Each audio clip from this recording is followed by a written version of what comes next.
Abram, मैं तुझे एक नया नाम दूंगा। अब से तेरा नाम अब्राहम होगा, क्योंकि तू बहुत कौमों का बाप बनेगा। और तेरी बीवी का भी एक नया नाम होगा। अब उसका नाम सारा होगा। वो बहुत ज्यादा लोगों की माँ बन जाएगी। अब्राहम ने खुदावन के सामने जमीन पर झुककर सजदा किया। वो ये सोचकर हंसने लगा कि ये कैसे हो सकता है, जबकि मैं 100 साल का हो चुका हूँ और सारा 90 साल की है। कभी कभी खुदावंद की बात का यकीन करना और उस पर भरोसा रखना बहुत मुश्किल लगता है। आज गर्मी की वजह से अब्राहम अपने खेमे के बाहर छांव में बैठा है। अचानक उसे 3 आदमी नजर आए। अब्राहम उनको नहीं जानता था, लेकिन वो जल्दी से उठकर उनके पास गया और उनको बड़े अदब से सलाम किया। उसने उनसे कहा, आ जाएं, आप यहाँ ठहरकर आराम कर सकते हैं। मैं पाँव धोने के लिए पानी का इंतज़ाम करूँगा। आप यहाँ दरख्त के छांव में बैठ जाएं। मैं खाने का भी इंतज़ाम करूँगा। उन तीनों आदमियों ने अब्राहम की दावत कबूल की। अब्राहम ने जल्दी से सारा के पास जाकर उससे कहा, मेरे मेहमानों के लिए रोटी बना दे। फिर वो दौड़ता हुआ गले में से एक मोटा बछड़ा लेकर एक नौकर को हुक्म दिया, मेहमानों के खाने के लिए जल्दी इसे तैयार कर। जब सब कुछ तैयार हो गया था, तो अब्राहम ने अपने मेहमानों को मक्खन और दूध के साथ मज़ेदार खाना पेश किया। फिर मेहमानों में से एक ने पूछा, तेरी बीवी सारा कहाँ है? अब्राहम ने जवाब दिया, वो तो खेमे में है। मेहमान ने कहा, जब मैं फिर अगले साल तेरे पास आऊंगा तो सारा के बेटा होगा। सारा जो पीछे अपने खेमे में थी, ये सारी बातें सुन रही थी। वो अपने दिल में हंसने लगी।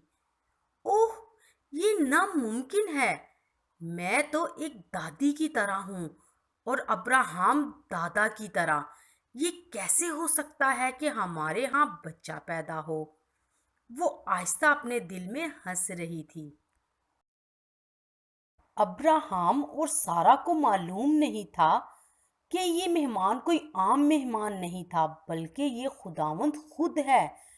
और उसने अब्राहम से कहा, सारा क्यों हंसी? वो क्यों सोचती है कि माँ बनने के लिए वो ज्यादा बूढ़ी है?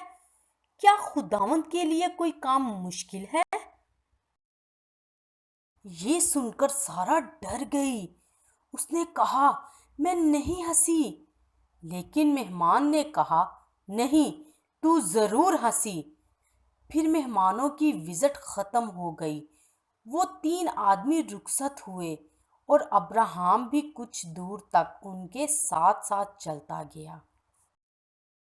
वो सदूम और अमूरा के शहरों की तरफ चल रहे हैं। क्या आपको याद है कि ये वो जगह है जहां अब्राहम का भतीजा लूत रहता था? फिर खुदावन ने कहा, जो कुछ मैं करने को हूं, क्या मैं अपने दोस्त अब्राहम से छुपाऊं? जब दूसरे मेहमान आगे बढ़ चुके थे, तो खुदावंद अब्राहम के पास ठहरे रहा। उसने कहा, मैं सदूम और अमूरा के शहरों में जा रहा हूँ। अगर वो इतनी बदी से भरे हुए हैं जैसा कि मैंने सुना है, तो मैं दोनों शहरों को तबाह कर दूंगा। फिर अब्राहम ने खुदावंद से पूछा, लेकिन शायद उस शहर में 50 लोग हों जो गुनहगार नहीं। क्या तू फिर भी उस शहर को तबाह कर देगा? नहीं, खुदावन ने जवाब दिया, अगर वहां 50 लोग हों जो मुझ पर ईमान रखते हैं, फिर मैं शहर को तबाह नहीं करूंगा। फिर अब्राहम सोचने लगा कि शायद 50 तक के ऐसे लोग ना हों اور اس نے اپنے آپ کو عاجز کر کے پوچھا، لیکن اے خداوند، اگر صرف 45 ایسے لوگ ہوں؟ پھر میں شہر کو تباہ نہیں کروں گا۔ لیکن اے خداوند، اگر صرف 40 ہوں؟ پھر بھی میں ایسا نہیں کروں گا۔ لیکن شاید صرف 30 وہاں ہوں؟ ان کی خاطر بھی میں تباہ نہیں کروں گا۔ لیکن ہو سکتا ہے کہ صرف 20 ہوں؟ تو میں ان کی خاطر بھی تباہ نہیں کروں گا۔ پھر ابراہیم نے کہا، اے خداوند، میرے ساتھ ناراض نہ ہو، شاید صرف 10 ہوں۔ اور خداوند نے جواب دیا، اگر شہر میں صرف 10 لوگ ہوں جو مجھ پر ایمان رکھتے اور میرے حکموں پر عمل کرتے ہیں تو میں ان کی خاطر شہر کو تباہ نہیں کروں گا۔ پھر خداوند ابراہیم کو چھوڑ کر وہاں سے چلا گیا۔ ابراہیم وہاں کچھ دیر تک ٹھہرا رہا۔ وہ جانتا تھا کہ خداوند راست باز ہے اور ہمیشہ وہی کام کرتا ہے جو درست ہے۔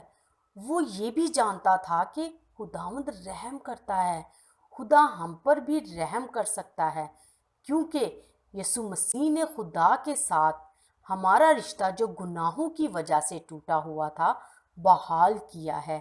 اسی لیے یسوع کی پیروی کرنا بہت اہم بات ہے۔ ہو سکتا ہے کہ آپ کے ایمان کی وجہ سے خداوند آپ کے ارد گرد رہنے والے لوگوں پر بھی رحم کرے۔ آپ ان کے لیے دعا کر سکتے ہیں۔ کیا آپ یسوع مسیح پر ایمان رکھتے ہیں؟